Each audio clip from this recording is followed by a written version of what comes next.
आंकड़े बताते हैं कि बीजेपी को लेकर मामला जनता में अभी भी बम बम दिखाई दे रहा है। कांग्रेस के लिए कौन सा शब्द इस्तेमाल आप करना चाहेंगे? इसका चयन मैं आप ही को दे देती हूं इन आंकड़ों के मुताबिक। हाँ, दशक की मेरे अपने गाना मुझे याद आप दे आप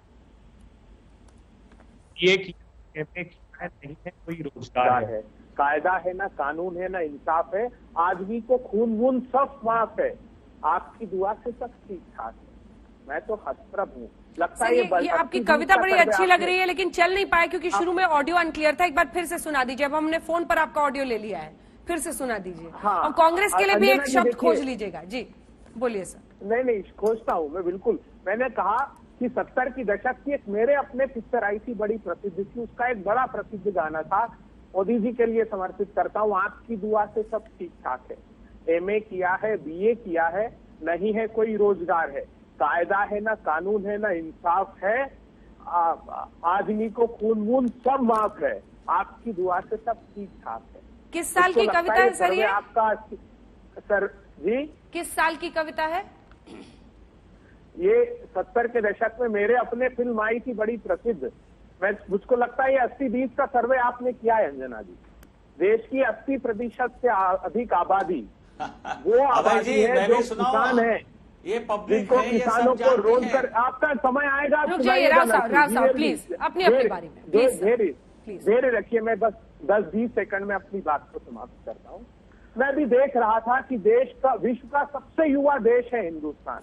उस युवा देश की स्थितियां ये है कि पेंडेमिक के पहले मोदी सरकार की एनएसएसओ की रिपोर्ट आई थी, जो उन्होंने छुपा ली थी लेकिन लीक हो गई थी, बाद में जारी की, कि 45 वर्ष की सबसे भीषणतम बेरोजगारी है।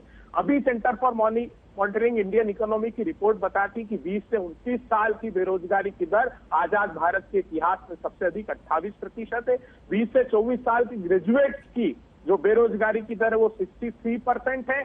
शहरी महिलाओं की बेरोजगारी, काम मांगने पर काम नहीं मिलने की दर 92% है। 108 करोड़ की वर्किंग पॉपुलेशन है एज के हिसाब से हमारी। विश्व का सबसे बेरोजगार देश आपने बना दिया। मैं इसलिए इन 3 वर्गों का उल्लेख कर रहा हूं क्योंकि अंजना जी ने बताया था 35% लोग मानते हैं बेरोजगारी से फर्क पड़ता है, 23% महंगाई से, 7% कोरोना की महामारी से और 2% आर्थिक हालात से। अब किया क्या आपने किया यह है कि 65 रुपए का जो 60 रुपए का जो डीजल था उसको 100 रुपए के पार कर दिया, 70 रुपए का पेट्रोल 100 रुपए के पार कर दिया, खाने का तेल 200 रुपए के पार कर दिया, 70 रुपए की दाल 200 रुपए की पार कर दी, 130 रुपए की चाय 400 रुपए पार कर दी। तो महंगाई की आग में हिंदुस्तान को झोंक दिया। उन लोगों को क्या फर्क नहीं पड़ रहा होगा? 27 रुपए एनएसएसओ की सितंबर 2021 की रिपोर्ट बताती कि किसान की प्रतिदिन की आमदनी 27 रुपए प्रतिदिन रह गई। वो प्रधानमंत्री जी जो 2016 में बरेली की रैली में कहते थे किसान भाइयों आपकी आमदनी 5 गुनी कर दूंगा। किया क्या? बड़ा राग अलापते कि 6,000 रुपए किसान सम्मान निधि, 25,000 रुपए हेक्टेयर। विश्व के किसी राष्ट्र में ऐसा नहीं हुआ कि 5 साल की अवधि में उसकी 25,000 रुपए हेक्टेयर इनपुट कॉस्ट बढ़ गई हो। आपने प्रधानमंत्री जी ने अभी, मैं सुन रहा था जो टेलीप्रॉम्प्टर की गलतियां होती है, बेटी बचाओ बेटी पढ़ाओ, प्रधानमंत्री जी ने बढ़ चढ़कर बातें की, उसका सच जान लीजिए। पार्लियामेंट्री स्टैंडिंग कमेटी की रिपोर्ट ये बताती है, जो गावित है आप ही की सांसद, वो कहती 78.91% तो आपने प्रचार में खर्च कर दिया। प्रधानमंत्री जी का जो फोटो देखते हैं ना जगह जगह विज्ञापन में, बजटरी प्रोविजन 19-20 में 200 करोड़ रुपए रखा था, 85 करोड़ खर्च किए, 20-21 में 100 करोड़ रखा था, 70 करोड़ रुपए खर्च किए। अब ऑक्सफैम की रिपोर्ट क्या बताती है? ऑक्सफैम की रिपोर्ट ये बताती है कि इस महामारी की विभीषिका में जो 20% और 80% का फर्क है ना, कि धन्ना सेठों ने 13 लाख करोड़ रुपए कमाए और 12 करोड़ लोगों के रोजगार खत्म हो गए। अभय जी टीवी पर आप बहुत अच्छा बोलते हैं सर। अगर आपके भाषण से चुनाव जीतना होता तो मामला ठीक था, लेकिन हम तो आंकड़े बता रहे हैं, देश का मिजाज बता रहे हैं। आपने मेरे सवाल का ही जवाब नहीं दिया सर। हम तो ये पूछ रहे हैं कि वो पिछली बार 353 थे, 45% वोट परसेंटेज था एनडीए का, जब वो लुढ़कते भी हैं लगातार कंसेक्यूटिव तीसरी बार, अगर वो 296 ले आते हैं, 40% से ज्यादा वोट लाते हैं, तो वो बम बम दिखते हैं। कांग्रेस पार्टी कहां दिखती है सर? क्या ये वो वक्त नहीं है जब नए सिरे से आपको जरा उधर भी देखना होगा? आपने गुलजार साहब की एक पुरानी अब अगर मैं सही हूं तो उन्हीं के बोल हैं ये, तो 70 के दशक के उस वक्त के लिए उन्होंने लिखा होगा ना सर।